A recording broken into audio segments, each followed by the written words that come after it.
बिस्मिल्लाहिर्रहमानिर्रहीम। अस्सलाम वालेकुम। कैसे हैं आप सब? Welcome back to my channel. आज मैं आपके लिए चिकन बोनलेस हांडी की बहुत ही ज़बरदस्त रेसिपी लाई हूँ। इंशाल्लाह आपको बहुत पसंद आएगी।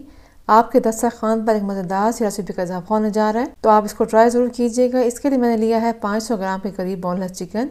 उसमें ऐड कर रही हूँ मैं हाफ़ टी स्पून के बराबर गार्लिक पेस्ट और 1 टेबल स्पून के बराबर मैंने सोया सॉस इसमें ऐड किया है और 2 टेबल स्पून के बराबर मैंने इसमें लेमन जूस इस्तेमाल किया है। तो चिकन को हम मैरिनेट कर कुछ देर के लिए रखेंगे। तमाम अज्जा को हम अच्छे तरीके से मिक्स कर लेते हैं और चिकन को ढककर साइड पे कर देते हैं। दूसरी तरफ हमें कढ़ाई में डालना है हाफ कप के बराबर ऑयल गर्म कर लेते हैं और यहाँ पर मैं लहसुन को बारीक चॉप करके इस्तेमाल कर रही हूँ। 1 टीस्पून के बराबर मैंने लहसुन को चॉप करके इसमें ऐड कर दिया है। चॉप लहसुन से इस कढ़ाई का टेस्ट बहुत डिफरेंट हो जाएगा। और यहाँ पर 3 टमाटर लिए मैंने छोटे साइज के और उनको मैंने थोड़ा सा पानी डालकर पेस्ट बना लिया है। इस पेस्ट को हमने इतना पकाना है कि जो पानी है टमाटर वगैरह का वो सारा ड्राई हो जाए। इसको थोड़ा सा चला लेते हैं। मीडियम टू लो फ्लेम पर हम इन टमाटरों को पका रहे हैं। ढक्कन लगा देते हैं 5 मिनट के लिए। तो 5 मिनट हो चुके हैं। अब देखें पानी काफ़ी हद तक ड्राई हो चुका है। थोड़ा सा हम मज़ीद भून लेते हैं। बस चंद सेकंड के लिए भूनने के बाद हम इसमें चिकन ऐड कर देंगे। अगर हम चाहते हैं कि हमारा खाना बहुत लजीज बने तो उसके लिए हमें अच्छे तरीके से भूनना होता है।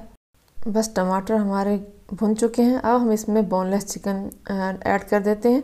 चिकन को मैरिनेट करना बहुत ज़रूरी है। इससे हमारा चिकन बहुत टेंडर बनेगा, बहुत जूसी बनेगा, अंदर तक गला हुआ होगा और बहुत लजीज बनेगा। क्योंकि जब तक हमारा गोश्त अच्छी तरीके से गला नहीं होगा उसका टेस्ट नहीं बढ़ सकता। देखें 5 मिनट के अंदर हमारा चिकन का कलर वाइट हो चुका है। तो हमने हाफ़ टी स्पून के बराबर नमक ऐड किया, हाफ़ टी स्पून के बराबर हमने इसमें रेड चिली पाउडर ऐड किया, हाफ़ टी स्पून के बराबर हल्दी पाउडर ऐड किया इसमें हमने, और इसके साथ ही जाएगा 1 टीस्पून के बराबर कोरिएंडर यानी खुश धनिया इसमें ऐड कर दिया है। अब हम इन तमाम अज्जा को भून लेते हैं। 5 से 6 मिनट के लिए हम इनको भूनेंगे। मीडियम टू लो फ्लेम पर हम मुसलसल चला रहे हैं इसको। देखें बोनलेस चिकन में बहुत ज़्यादा बड़ी बोटी नहीं होती। देखें बोटी बड़ी मुनासिब साइज़ की है। और यहाँ पर हमने हाफ़ कप के बराबर दही ऐड कर देना है। दही हमेशा बैंड कर इस्तेमाल करना चाहिए। और जब हम दही ऐड करेंगे तो हमने इसको फ़ौरन चलाना है। इससे हमारा दही बिल्कुल नहीं फटेगा। देखें बिल्कुल भी दही नहीं फटा हमारा। बस दही डालने के बाद भी हमने थोड़ा सा इसको पकाना है। और यहाँ हम डालेंगे हाफ़ टी स्पून के बराबर गरम मसाला पाउडर और उसके साथ जाएगा 1/3 टीस्पून के बराबर ज़ीरा कूटा हुआ। ये वाइट ज़ीरा है जो मैंने फ्रेश ही कूटा है, बस इसमें ऐड कर दिया। और हमने अब इसको ढक्कन लगाकर इतना पकाना है कि ये गल जाए। तकरीबन 20 से 25 मिनट के लिए हमने इसको छोड़ दिया है। चिकन हमारा गल चुका है अच्छे तरीके से। हमने 20 से 25 मिनट के लिए लो फ्लेम पर इसको पकाया है और इस दौरान हमारा दही का जो पानी है वो सारा ड्राई हो चुका है। देखें ऑयल अलग हो रहा है। अब इस पॉइंट पे हमने 1/3 कप के बराबर फ्रेश क्रीम यूज़ कर लेनी है। टेट्रा पैक की क्रीम जो आम मार्केट से मिल जाती है, बस वो ऐड करने के बाद हमने फ़ौरन मिक्स करना है इसको।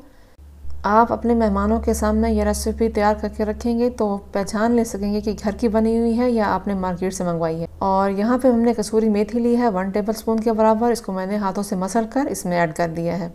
कसूरी मेथी इसका बहुत ही अहम जुज़ है। इसके बगैर आपकी चिकन बोनलेस हांडी रेडी नहीं हो सकती, क्योंकि कसूरी मेथी से इसका टेस्ट बहुत ही ज़बरदस्त बन जाएगा। अब मैंने थोड़ी सी जूलियन कट अदरक काटी है वो डाल दी और थोड़ा सा हरा प्याज डाला है, थोड़ी सी हरी मिर्चें डाल दी हैं मैंने। बस आप अपने टेस्ट के मुताबिक सब चीज़ें ऐड कर दीजिएगा। और यहाँ पर मैंने इसको फिर से मिक्स कर लिया है और हमारी कढ़ाई बिल्कुल रेडी है। अगर आपको मेरी काविश पसंद आ रही है इस वीडियो को लाइक और शेयर कीजिएगा। अपनी दुआओं में याद रखिएगा। अपना फीडबैक ज़रूर दीजिएगा कि आपसे रेसिपी कैसी बनी। कमेंट सेक्शन में अपनी राय का इजहार ज़रूर कीजिएगा। अपना ख्याल रखिएगा। फ़ी अमानिल्लाह।